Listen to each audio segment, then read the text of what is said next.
Hello दोस्तों, कैसे हैं आप। हमारा पिछला वीडियो जो कि हमने गुरु पूर्णिमा के ऊपर बनाया था वो आपको कैसा लगा हमें ज़रूर बताइए। और अब हम आपको कैलाश पर्वत के रहस्य के बारे में कुछ बताने जा रहे हैं। अभी सावन का महीना चल रहा है और बहुत सारे श्रद्धालु जो हैं कांवड़ लेकर जल चढ़ाने जाते हैं। तो ऐसे मौसम में कैलाश पर्वत और मानसरोवर झील के बारे में अगर कुछ पता हम करते हैं तो यह आपके लिए बहुत ही फ़ायदेमंद होने वाला है। तो हम इस वीडियो को बनाने से पहले आपको कुछ बताना चाहते हैं। कैलाश पर्वत के बारे में ऑलमोस्ट सारे लोग जानते हैं कि वह एक रहस्यमयी जगह के नाम से प्रसिद्ध है, जहाँ पे ऐसा माना जाता है कि हिंदू देवता शंकर जी का निवास है। और मानसरोवर झील जो है उसके बारे में ऐसी मान्यता है कि सारी नदियों का उद्गम वहाँ से है और वह ब्रह्मा जी ने उसको जो है अपने मन में पहली बार एनालाइज किया था, जिससे उस झील का निर्माण हुआ था। तो अभी तो ये तो हिंदू धार्मिक मान्यताएं हैं। हम आज आपको जो है तिब्बत की जो भी मान्यताएं हैं, चूँकि कैलाश पर्वत जो है इंडिया, तिब्बत और चाइना का जो जंक्शन है उससे 100 किलोमीटर तिब्बत में है। चूँकि अभी तिब्बत पे चाइना का शासन है, इस तरह से कैलाश पर्वत भी अभी चाइना के कंट्रोल में है। चूँकि कैलाश पर्वत तिब्बत के अंतर्गत आता है, तो हम जो है तिब्बत के अंदर जो है कैलाश को लेकर क्या मान्यताएं हैं और क्या किंवदंतियाँ हैं, जिसमें कुछ अंधविश्वास भी हो सकता है और कुछ पुरातात्विक सबूत भी हो सकते हैं, हम आपसे सब कुछ शेयर करने जा रहे हैं। तो जितने भी हम रेफरेंस आपको देने वाले हैं, यह जो है China, Tibet, Japan, Vietnam, India के बाहर के देशों में क्या मान्यताएं हैं उसके ऊपर डिपेंडेंट है। तो चलिए शुरू करते हैं हम कैलाश के रहस्य के बारे में। तो कैलाश पर्वत को जानने से पहले आपको कुछ बेसिक चीज़ें जानना होगा। बौद्ध धर्म अपने मूल रूप में थेरवाद के रूप में जाना जाता है और उसकी शाखा है महायान, और उसके बाद एक और शाखा है वज्रयान। महायान शाखा, थेरवाद शाखा और वज्रयान शाखा यह एक दूसरे से अलग हैं। थेरवादी यह मानते हैं कि तथागत बुद्ध जो है कोई भगवान नहीं थे, बल्कि वह एक गुरु थे। उन्होंने जो भी ज्ञान दिया उसको आप स्वयं आपको उसको तर्क की कसौटी पे कसना होगा और फिर आपको उससे ज्ञान मिलेगा। आपको खुद ही मोक्ष का रास्ता तलाशना होगा। ऐसे ही बौद्ध मत में महायान शाखा के जितने भी लोग हैं वो लोग मानते हैं कि तथागत बुद्ध के नीचे बहुत सारे ऐसे देवता हैं जो कि अस्तित्व में हैं और उनकी मान्यताएं जो है थेरवादी मान्यताओं से अलग है। वज्रयान शाखा में तो और भी ज़्यादा यह मान्यता है कि बहुत सारे भगवान हैं, लोकल देवता है। वज्रयान शाखा में देवता होने के साथ साथ तांत्रिक क्रियाएं और मंत्र के क्रियाएं, बहुत सारे अनुष्ठान, अघोड़, जितना भी आप सुनते होंगे कि अघोड़ी लोग हैं, तंत्र साधना करते हैं, मन में बस कर लेते हैं, इसका मूल रूप से जो है तिब्बत से जुड़ाव है और यह एक बौद्ध धर्म की शाखा में ही होता है। वहीं से तंत्र मंत्र साधना जो है अन्य जगहों पे फैली है, जैसे किसी को बस में कर लेना या फिर कुछ जो है कुछ भी जादू टोना कर देना, यह सब वज्रयान शाखा से निकली है। ये जितनी भी तंत्र साधनाएं हैं उसमें अंधविश्वास ज़्यादा दिखता है, विज्ञान तो कम ही है, लेकिन हम उसकी चर्चा करेंगे जो भी मान्यताएं हैं उसके बारे में। तो जनरली आज जो है वज्रयान शाखा जो कि तिब्बत में बहुत ही प्रसिद्ध है, उसी से हम जो है कैलाश के बारे में कुछ जानकारी इकट्ठा करेंगे। आपको जो है पीछे स्क्रीन पे एक मंदिर दिख रहा होगा। यह मंदिर किसका है आपको पता है? यह मंदिर है महाकाल का, और यह कहाँ है? तो चाइना में। आप सोच रहे होंगे कि हिंदू धर्म चाइना में पहुँच गया, चूँकि महाकाल का मंदिर चाइना में है। अभी आप अखबारों में पढ़ते होंगे कि यहाँ पे शिवलिंग मिल गया, वहाँ पे महाकाल की मूर्ति मिल गई, वहाँ पे विष्णु की मूर्ति मिल गई, वहाँ पे इस देवता की मूर्ति मिल गई। तो आप यह सोचते होंगे कि हिंदू धर्म वहाँ पहुँच गया, ऐसा नहीं है। यह वज्रयानी शाखा और महायान शाखा में महाकाल एक देवता हैं जो कि बौद्ध धर्म से ही रिलेटेड है। वो सिमिलर दिखते हैं, सब कुछ जो है हिंदू धर्म के महाकाल और ये वज्रयान और महायान के महाकाल एकदम से समान दिखते हैं। बहुत सारी समानताएं हैं, बहुत सारे गुण मिलते हैं। ये जो पीछे आपको मंदिर दिख रहा है यह उसी महाकाल का मंदिर है। इसके अंदर में जो है मूर्ति है वो भी हम आपको दिखा रहे हैं। तो आप सोच रहे होंगे कि ये तो सिमिलर एकदम से दिख रहा है। तो चलिए इसके अंदर हम चलते हैं और फिर पता करते हैं कि आखिर ऐसा क्या है और कैलाश पर्वत के बारे में क्या मान्यता है। तो कैलाश पर्वत के रहस्य को जानने के लिए सबसे पहले आपको मिलारेपा नाम के व्यक्ति के बारे में जानना होगा। अब जो है हम मिलारेपा के बारे में आपको बता देते हैं। मिलारेपा वह व्यक्ति थे जिन्होंने तिब्बत में बौद्ध धर्म का प्रचार प्रसार किया था। तो मिलारेपा के बारे में एक किंवदंती प्रसिद्ध है। वह किंवदंती यह है कि बचपन में उनके पिताजी गुजर गए। उनकी सारी जो संपत्ति थी वो उनको 18 साल पे मिल जानी थी, जो कि उनको नहीं दी गई उनके चाचा के द्वारा। और उनकी माँ और उनकी बहन और वो तीनों लोग के ऊपर बहुत अत्याचार किया गया। इससे पीड़ित होकर उन्होंने निर्णय लिया कि वह जो है तंत्र साधना सीखेंगे। वो गए, तपस्या की और उन्होंने तंत्र साधना सीखी। और फिर जब उनके घर पे शादी हो रही थी तब उन्होंने तंत्र साधना से ओले बरसा दिए। उस ओलों में 60 से 85 लोगों की मौत हो गई।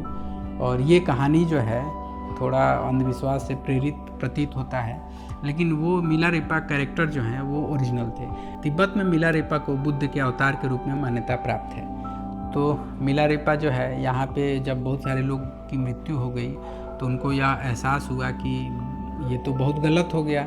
तो फिर उन्होंने सेक्रीफाइस करने का सोचा। वो तपस्या में लीन हुए और फिर जिस गुरु के पास वो गए ज्ञान लेने, वहाँ से तो उनको ज्ञान नहीं मिला, लेकिन फिर उन्हें बौद्ध धर्म का ज्ञान मिला और उनके जो गुरु थे वही उनके शिष्य बन गए। उस समय तिब्बत में बौद्ध धर्म का बहुत ही चरम पे था बौद्ध धर्म। और बौद्ध धर्म के जो नेता थे, मतलब जो भी साधु थे, वो इनसे बहस करने के लिए आए और फिर दोनों में डिसाइड हुआ कि जो भी बहस जीतेगा वो एक दूसरे के धर्म को मान लेगा। दोनों में बहुत देर तक बहस चली। बहस का कोई निर्णय नहीं आने पे दोनों ने मिल के यह डिसाइड किया कि वो लोग कैलाश पर्वत के ऊपर जो पहले चला जाएगा उसी के धर्म को मान्यता मिलेगी और दूसरा व्यक्ति हार जाएगा। तो कैलाश पर्वत जिसके बारे में कहा जाता है कि वहाँ पे कोई व्यक्ति आज तक नहीं पहुँच पाया है। बहुत सारे लोग मानते हैं कि कैलाश पर्वत से स्वर्ग का द्वार है, वहाँ से जो है शंकर भगवान का निवास स्थान है। तो उस स्थान पे कोई नहीं पहुँच पाया है। उस कैलाश पे जाने की जब बात हुई तो दोनों लोग चल दिए। बौद्ध धर्म के धर्मगुरु ढोल पे सवार होकर कैलाश पर्वत पे पहुंचने ही वाले थे, तभी उन्होंने देखा कि सूर्य की किरणों पे बैठ के मिलारेपा वहाँ पहले ही पहुंच चुके हैं। तो इस प्रकार जो है बौद्ध धर्म तिब्बत में हार गया और बौद्ध धर्म की जीत हुई।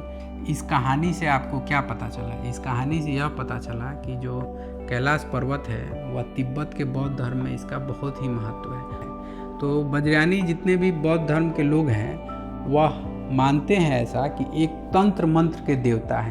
क्योंकि वज्रयान में तांत्रिक क्रियाएं बहुत होती हैं, लोगों को बस में करना, यह सब बहुत आम है। अंधविश्वास ही है लेकिन उस धर्म में यह आम है। तो वहाँ पे जो है उन लोगों का मानना है कि कैलाश पर्वत के ऊपर एक देवता रहते हैं जो कि तंत्र साधना करते हैं।